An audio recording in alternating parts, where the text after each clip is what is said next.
Psych Siddharth team మనతో పాటు ఉన్నారు.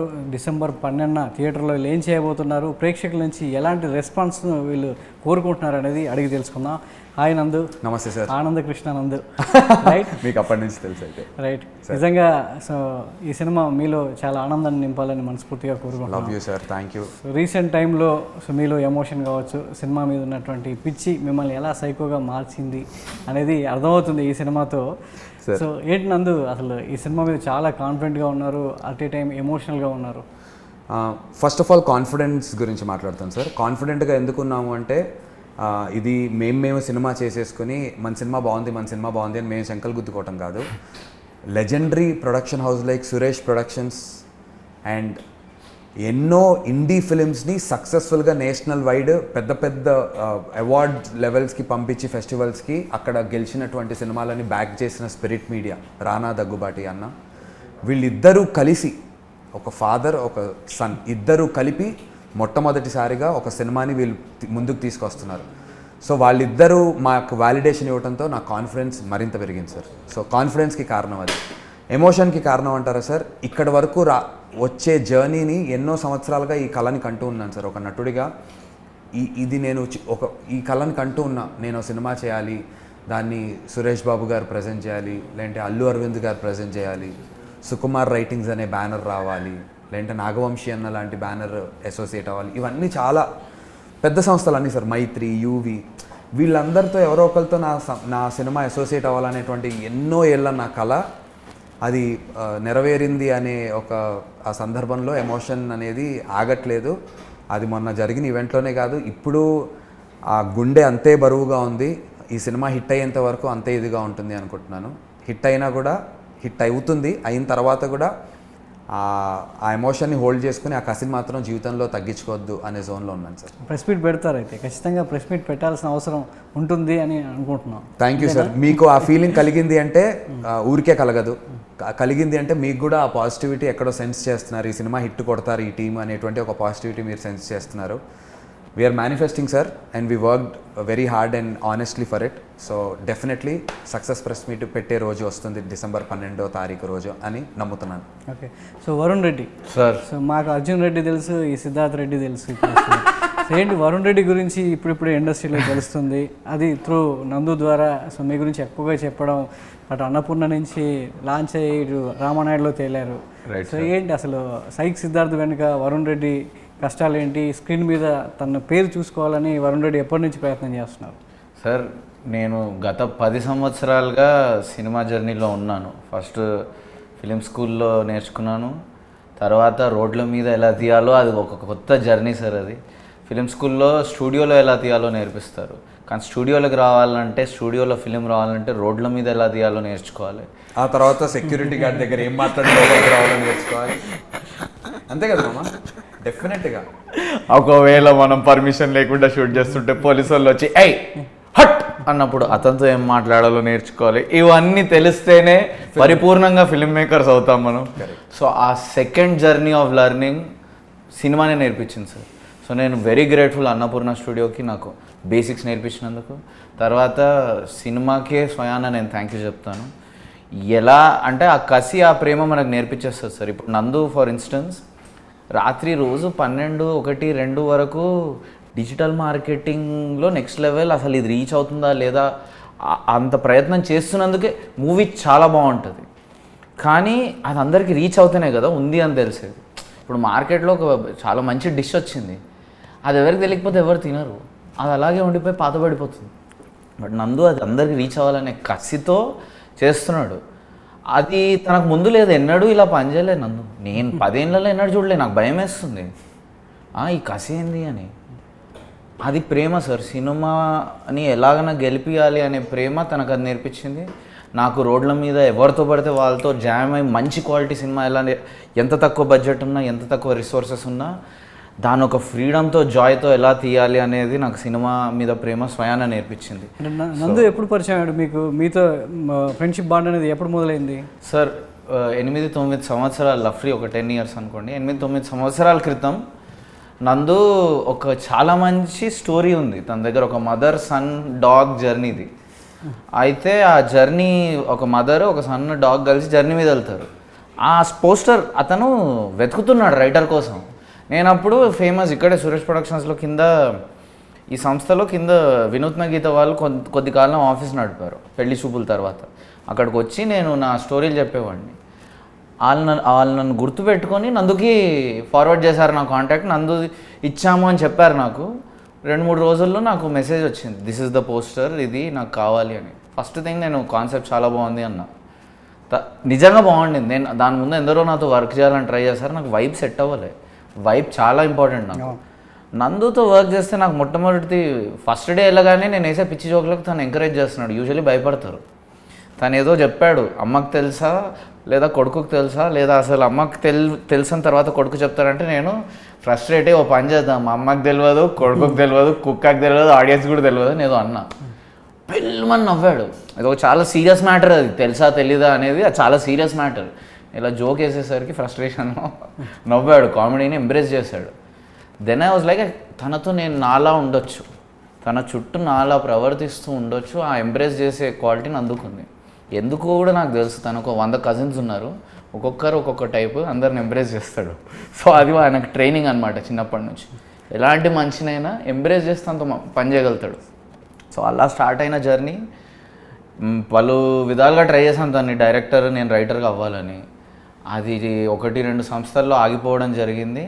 ఇంకా ఈ వ్యవస్థతో చిరాకు పుట్టి నేనే డైరెక్టర్ అయిపోయాను.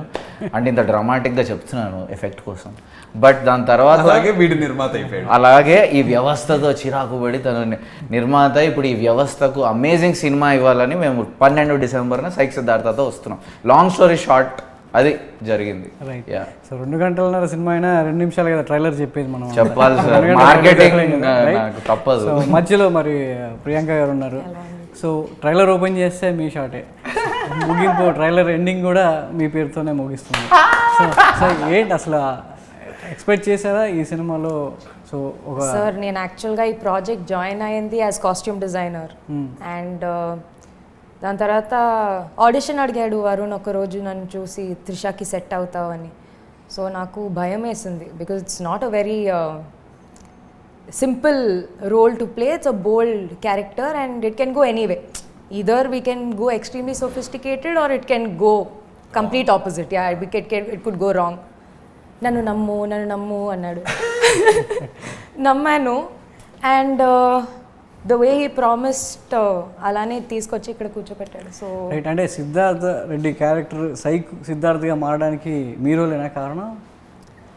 నేను ఒక పెద్ద కారణం అంటే చాలా నేను ఖచ్చితంగా పెద్ద కారణం ఫర్ హిజ్ సైక్నెస్.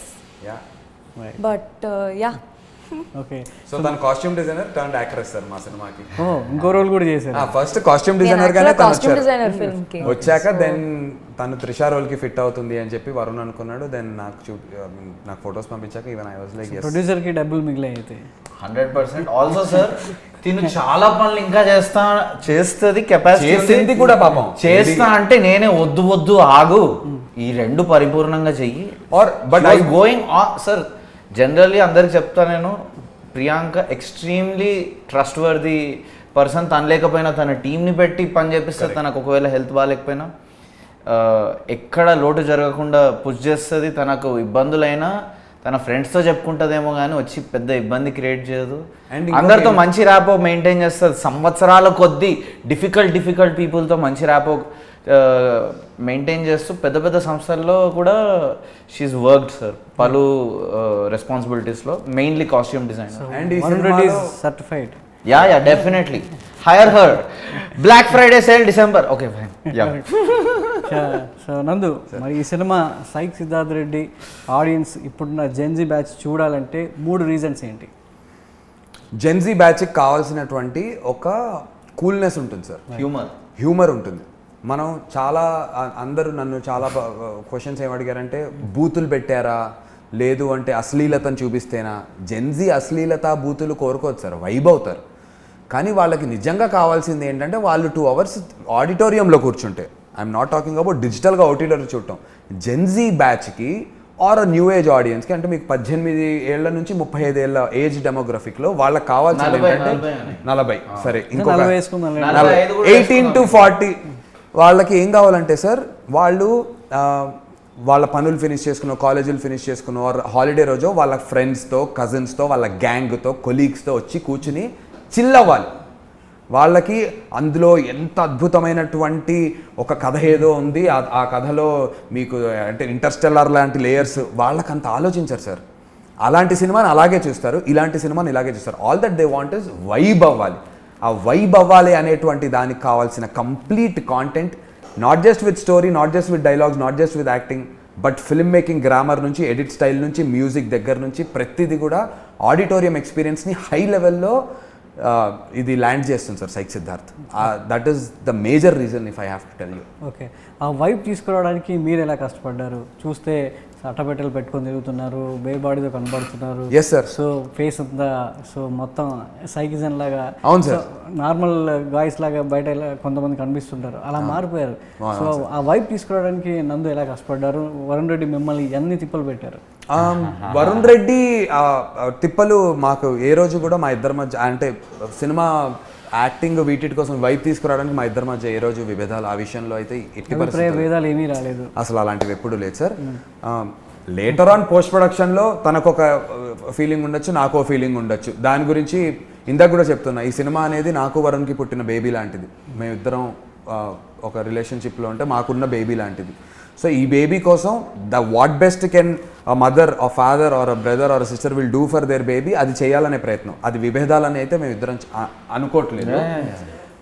కానీ ఈ వైబ్ తీసుకురావడానికి సార్ ప్రతి ఒక్క విషయంలో చాలా చాలా ప్రిసైజ్ టు ద, అంటే అటెన్షన్ టు డీటెయిల్ ఇవ్వటం జరిగింది. మేము ఫస్ట్ నుంచి కూడా రైటింగ్ స్టేజెస్లో ఉన్నప్పుడు కూడా మేము ఎప్పుడు అనుకునేవాళ్ళం గాడ్ ఈజ్ ఇన్ డీటెయిల్స్ అని చెప్పి. సో ఆ అటెన్షన్, ఆ డీటెయిల్స్కి చాలా అటెన్షన్ ఇచ్చేవాళ్ళం సార్. నువాన్సెస్, ఇప్పుడు ఫర్ ఎగ్జాంపుల్ ఉట్టి ఈ ప్రమోషనల్ ఇదే ఉంది, నార్మల్గా ఒక పోస్టర్ వేసి వదిలేచ్చు, కాదు ఈ అట్టపెట్టెలు కూడా పెడదాం, ఇది కూడా ఈ ఇంటర్వ్యూ కూడా వాళ్ళకి ఆ వైబుని ఇవ్వాలి, ఏదో డిఫరెంట్గా ఉన్నారనో, లేదు అంటే మొన్న నేను ఈవెంట్కి వచ్చినప్పుడు డబ్బా వేసుకుని వచ్చానను. ఇలా ప్రమోషన్స్కే ఇంత చిన్న నువాన్సెస్ ఆలోచిస్తాం అంటే సినిమాలో ఎంత ఆలోచించుంటామో చూడండి సార్. సో అన్ని డిపార్ట్మెంట్స్లో వరుణ్ అది లోడ్ చేశాడు ఆ వైబ్ని. మ్యూజిక్ తను తీసుకున్న విధానం, Smaran Sai one of the best albums అవుతుంది సార్. మీకు సినిమా రిలీజ్కి ముందు మిలియన్స్ ఆఫ్ వ్యూస్, అందరూ రీల్స్ చేస్తూ ఉండకపోవచ్చు గాక, చాలా సినిమాలు సినిమా చూస్తున్నంతసేపు చాలా వినసొంపుగా, చాలా ఆహ్లాదాన్ని కలిగిస్తాయి ఆ సంగీతాన్ని వింటుంటే, స్పెషల్లీ బ్యాక్గ్రౌండ్ స్కోర్ వింటుంటే. దాన్ని ఒక నెక్స్ట్ లెవెల్కి డెలివర్ చేశాడు సార్. మ్యూజిక్ గురించి మాట్లాడుతున్న లిరిక్స్ వరుణ్ ఇంకా రోహిత్ రాశారు. బ్లూ ఎల్లో అనే సాంగ్ ఓపెన్ అవుతుంది సార్. మా ఎగ్జిక్యూటివ్, మా లైన్ ప్రొడ్యూసర్ రోహిత్ కూడా వీళ్ళిద్దరూ కలిసి రాశారు. ఆ సాంగ్ గురించి Oscar award winning writer, lyric writer Chandrabose గారు ఫోన్ చేసి ఆ పాట వింటుంటే ఇలా కూడా అప్రోచ్ అవ్వచ్చా ఒక పాటని, అరే ఈ కోణంలో కూడా ఆలోచించచ్చా అనేటువంటి ఫీలింగ్ని నాకు కలిగించారు నందు, మీరు వెరీ ఇన్స్పైరింగ్ అని ఆయన చెప్పారు. అదే కదా, అందుకే కొత్తగా ఆలోచిస్తేనే కదా నాకు ఇప్పుడే తెలిసింది. నేను blown, this is such an honour sir. నాకు అంత గొప్ప టెక్నీషియన్, అంత గొప్ప ఆర్టిస్ట్ నన్ను చిన్నగా అసలు ఇంత మాట నా మీద, నా వర్క్ మెచ్చుకున్నందుకు నేను ఫర్ ఎవర్ గ్రేట్ఫుల్ సార్. నేను ఇప్పటి నుంచి ఇంకా లాంగ్వేజ్ మీద పట్టు సాధించి ఇంకా మిమ్మల్ని ప్రౌడ్ చేయాలనే ఇది చిన్న రెస్పాన్సిబిలిటీ కాదు. ఆ ప్రయత్నంలో ఉంటా, నా ఒరిజినాలిటీని ఇంకా డిగ్ చేస్తాను. Thank you so much Chandrabose garu, wherever you are, love you so much. So Varun garu, అంటే ఈ కథ ముందే మీరు ఒక షార్ట్ ఫిల్మ్గానో ఒక డెమో ఫిల్మ్గా తీశారని చెప్పి తెలిసింది. సో దాని తర్వాత అది నందుకు నచ్చి దాన్ని కంబ్యాక్గా ఇప్పుడు సైక్ సిద్ధార్థ్గా మార్చారు స్ప్రింట్ మీడియాలో. సో ఆ మధ్యలో ఏం జరిగింది? ఆ డెమో ఫిలిం బయట ఒక ఓటీటీ ప్లాట్ఫామ్ కూడా కొనుక్కోవడానికి రెడీగా ఉన్నప్పుడు నందు ఆపేసి దీన్ని మంచి ప్రాజెక్ట్గా తీసుకొచ్చేసి మీ డ్రీమ్ని ఫుల్ఫిల్ చేయడానికి నందు ఒక అడుగు వేశారు. సో అది నందు చూడకపోతే ఓటీటీ ప్లాట్ఫామ్కి ఇచ్చేసి అయ్యేదిగా, అలా వెళ్ళిపోయేవాడిని. బట్ ఇవన్నీ తిన వల్ల తన వల్ల అనడం కన్నా నా లోపల ఆల్రెడీ ఉంటేనే ఎవరు గెలిపితే బయటకు వస్తుంది సార్. ఇప్పుడు నేను కోపం అయ్యి నీ వల్లే అయ్యాను అనడం చాలా ఇమ్మెచ్యూర్ సార్ అది. అలాగే నందు ఒక క్యాటలిస్ట్ ఆ టైంలో. మా ఇద్దరికి కలిసి ఒక విపరీతమైన గొప్ప సినిమా తీయాలని ఎప్పటి నుంచో ఉంది. ఓకే, కలిసిన మొదటి రోజు నుంచి అదే ఉంది మాకు. అండ్ మేము ఇద్దరం ఒక లైన్ కూడా అనుకునేవాళ్ళం, సారీ టు ఇంటరప్ట్ మామ. మా ఇద్దరి పేరు అంటే యాజ్ అ కాంబినేషన్గా మేము IMDb's టాప్ బెస్ట్ ఫిలిమ్స్లో మన ఇద్దరి సినిమా ఉండాలి అనేది బలమైనటువంటి కోరిక డే 1 నుంచి. అట్లీస్ట్ తెలుగు ఐఎండిబి అట్లీస్ట్ అస్సలు కాదు సార్, అది చాలా గొప్ప లిస్ట్. వరల్డ్ పెద్దది కాబట్టి మన తెలుగు పరిశ్రమలో ఉండే ఐఎండిబి టాప్ 10 మూవీస్లో మనం చేరగలుగుతాం అనే నమ్మకంతో వెళ్ళాం. ఈ మూవీ తీసుకెళ్ళాలి అక్కడికి, అండ్ నాకు గట్టి నమ్మకం తీసుకెళ్తాదేమో. వరుణ్ సార్ ఆ రోజున ఓటీటీకి అమ్మున్నా కూడా ఇంత పేరు వచ్చేసేది. కాకపోతే నేను చూసింది ఒకటే ఏంటంటే దీని పొటెన్షియల్ ఇంకా ఉంది. అతను తనకున్నటువంటి తనకి తెలుసు పొటెన్షియల్ ఉందని, నా ఒక్కడికే తెలుసని కాదు, కానీ తనకు కొన్ని పరిస్థితులు ఉండొచ్చు. నేనేం చేశానంటే ఒక ఫ్రెండ్గా, ఒక బిగ్ బ్రదర్గా ఆ పరిస్థితులని తను మర్చిపోయేలాగా చేయగలిగాను అంతే. చేసి నమ్మకం కలిగించా నిల్చుంటాను అని. ఇంకోటి సార్, నేను ఇది అని నాకు ఒక ఐడియా ఉంటుంది సార్, లోపల ఎక్కడో మనకు ఉంటుంది. అది అలా ఆ ఫిలింని అలా ఇచ్చే డైరెక్టర్గా నేను అవ్వచ్చు, అది తక్కువ చూపు కాదు. అలా డైరెక్టర్స్కి నా జోహార్ అలాంటి వాళ్ళందరి నుంచో నేను నేర్చుకున్నాను.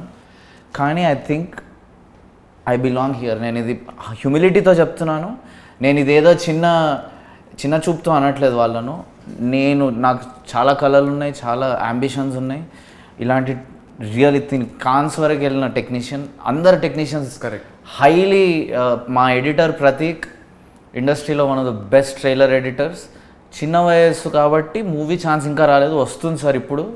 తను మాకు కూడా అందనంత బిజీ అవుతాడు, కానీ అంత బిజీ అయినా నేను పట్టుకొచ్చి నా సినిమా తనే ఎడిట్ చేయాలి. గొప్ప టెక్నీషియన్స్. నందు is one of the best actors. మీకు తెలుస్తుంది ఈ మూవీ తర్వాత, మీరే అంటారు, నేను అనడం కాదు, మీ ఆడియన్స్ కూడా అంటారు. సో ఈ శైలిలో నేను ఒక మంచి డైరెక్టర్ హూ వర్క్స్ ఇలాంటి టీమ్స్తో, ఇలాంటి గొప్ప లెజెండరీ సంస్థల్లో నా చోటు ఉందని నా ముందు నుంచి నా ఫీలింగ్ ఉండింది సార్. అండ్ ఆ ఫీలింగ్ని తను క్యాటలిస్ట్గా పోపేస్తే బుస్సు అంటుంది కదా, తను అలా బుస్సుగా ఏదో వేసాడు నాలో. నాకు ఒకవేళ తీయాలని లేకపోతే తను ఏం చెప్పినా నేను తీయను సార్. వెళ్ళిపోతా ఓటీటీకి, నందు అలాగే అంటాడు అని. నాకు ఉంది గట్టిగా, ఒకరు చెప్పాలి ఆ టైంలో, ఎవరో ఒకరు ఇలా చేయరా అని చెప్తే చాలు. అండ్ నువ్వు చెప్పావు, అవుట్. అక్కడ నుంచి ఎన్నో జరిగి తనే ప్రొడ్యూసర్కి వచ్చాడు. వేరే సంస్థల్లో కూడా వచ్చింది. ఈ ప్రాజెక్ట్కి క్వాలిటీ అంతా, కానీ ఆ క్వాలిటీ నిలబడాలి లాస్ట్ వరకు అంటే దీనికి కరెక్ట్ ప్రొడ్యూసర్ రావాలి, హూ విల్ ట్రస్ట్ దిస్. ఇదిసే ఇంత తిక్కతో, ఇంత ఎవ్వరి నమ్మని క్రేజీనెస్ని, అందరికి అర్థం అవ్వాలని అంటాను సార్. నాకైతే ఇదే కరెక్ట్ అనిపిస్తుంది. ప్రపంచం సార్, అప్పుడప్పుడు మనం అగేన్స్ట్ ద ప్రపంచం కూడా మనం కరెక్ట్ అనుకోవాలి. నాకు ఇదే కరెక్ట్ అనిపిస్తుంది. మెయిన్ తీసే పద్ధతే కరెక్ట్ అనిపిస్తుంది. ఇది ఫూల్ ప్రూఫ్ పద్ధతి. ప్రతిసారి సక్సెస్ ఇప్పించగలిగేంత ఎనర్జీ ఉన్న పద్ధతి. ఇది ఇప్పుడే స్టార్ట్ చేసాం. ఇది బహుశా ఈ పద్ధతిలో 1%, 2% మేము ఎతికి తీసాం. ఇంకెంతో ఈ కొత్త గ్రామర్లో ఇంకెంతో ఉంది. అండ్ అదంతా సక్సెస్తో కూడిన గ్రామరే. అండ్ మేము ఇద్దరం కలిసి ఒక సంస్థని ఏర్పాటు చేసుకున్నాం సార్. తనది కీప్ రోలింగ్, నా ప్రొడక్షన్ హౌస్ పేరు నందునెస్. మేమిద్దరం కలిసి ఒక కంపెనీని రిజిస్టర్ చేసాం. It's called the INDI guys film company. So దాని నుంచి మేము కలిసి ప్రొడ్యూస్ చేస్తాం. వేరే డైరెక్టర్స్కి, కొత్త యాక్టర్స్కి మాకు కొద్దిగా ఇంకొంత మేము చేసుకునే రోజు వచ్చే వరకు మేము సినిమాలు చేస్తాం. తను ఆ బ్యానర్లో తన డైరెక్టర్గా చేస్తాడు, నేను ఇంకో డైరెక్టర్తో హీరోగా చేసుకుంటాం. కానీ మేమిద్దరం కలిపి చాలా కొత్త టాలెంట్ని, ఈ young INDI films that can make it to a larger ఆడియన్స్ని ఎంకరేజ్ చేయాలనేది మా ఇద్దరి కోరిక సార్. నందు, ఈ సైక్ సిద్ధార్థ్తో సో మీలో ఉన్నటువంటి డైరెక్టర్ కావచ్చు, మీలో ఉన్నటువంటి యాక్టర్ ఎంతవరకు హ్యాపీగా ఫీల్ అయ్యాడు? సో అది December 12న సార్ రిఫ్లెక్ట్ అవుతుందంటారా? నాలో ఉన్నటువంటి డైరెక్టర్ వరుణ్ని కలిశాక అసిస్టెంట్ డైరెక్టర్ అయిపోయాడు సార్. నేను ఎంతో నేర్చుకోవాలి. నాలో డైరెక్టర్ ఉన్నాడు అనుకుని వరుణ్ని రైటర్గా నేను తెచ్చుకుని, వరుణ్ యాక్చువల్గా డైరెక్టర్, నాలో ఒక అసిస్టెంట్ డైరెక్టర్ మాత్రమే ఉన్నాడు. ఒక డైరెక్టర్ పనిచేస్తుంటే ఒక అసిస్టెంట్ డైరెక్టర్గా మన స్టోరీ సిట్టింగ్ రూమ్లో డిస్కషన్స్ జరుగుతాయి సార్. నేను ఒక అసిస్టెంట్ డైరెక్టర్గా డిస్కషన్స్ వరకు మాత్రమే నేను చేయగలుగుతాను. రేపు పొద్దున్న నేను పనిచేసే ఏ డైరెక్టర్తో అయినా నేను ఒక అసిస్టెంట్ డైరెక్టర్గా పనిచేయగలుగుతాను. నాలోని ఒక డైరెక్టర్ అయితే బయటికి రాడు, వాడు ఇంకా తయారవ్వలేదు. నాలో ఒక పూర్తి స్థాయి డైరెక్టర్ లేడు సార్. దానికి నాకు వరుణ్ లాగా అంత రావాలి అంటే నాకు ఎన్నేళ్ళు పడుతుందో కూడా తెలియదు. అసలు ఈ జీవితకాలంలో అంత నేర్చుకోగలుగుతానా దర్శకత్వం పట్ల నాకు తెలియదు. కానీ ఒక అసిస్టెంట్ డైరెక్టర్గా 100 మందితో పాటు కూడా కూర్చుని నేను డిస్కషన్ చేయగలను, నా ఇన్పుట్స్ ఇవ్వగలను, బలంగా నరేటివ్ ఇవ్వగలను. సో నాలోని అసిస్టెంట్ డైరెక్టర్ అయితే నా డైరెక్టర్ని నా డైరెక్టర్ చెప్పినవన్నిటికీ చాలా సంతోషపడ్డాడు. ఓకే, నా డైరెక్టర్ చాలా బాగా చేస్తున్నాడు అని ఫుల్ సాటిస్ఫైడ్ సార్. ఇంకా హీరోగా అంటారా యాక్టర్గా, ఫుల్ ఫ్లెడ్జెడ్ సార్. నాలో ఎవరు చూడనటువంటి అన్ని రకాల యాంగిల్స్ని, నాలో ఎవరు చూడనటువంటి ఒక సైక్ని నా బ్రెయిన్లోకి వెళ్ళిపోయి నా సబ్ కాన్షియస్ని ట్రిగర్ చేసి నాలోని బెస్ట్ వరుణ్ తీసుకొచ్చారు sir. Fully satisfied. Right. So all the best guys. December 12th Thank you, sir. థియేటర్లో యంగ్స్టర్స్కి, మన జెంజీ బ్యాచ్కి అంతా కూడా ఒక Yes, వైబ్ sir. ఇవ్వాలి. Thank you. సో నవంబర్ ఎలాగైతే ఇండస్ట్రీకి ఒక మంచి వైబ్ వచ్చిందో హిట్స్తో, సో డిసెంబర్ కూడా అది కంటిన్యూ అవ్వాలి. Thank you, next year sir. కూడా సో సక్సెస్ అనేది కంటిన్యూ అవ్వాలి. సక్సెస్కి మీరు ఇచ్చే నిర్వచనం కొత్తగా ఉండాలని మనస్ఫూర్తిగా. థ్యాంక్ యూ సార్, మీ బ్లెస్సింగ్స్ కావాలి so sir. All the best. Thank you.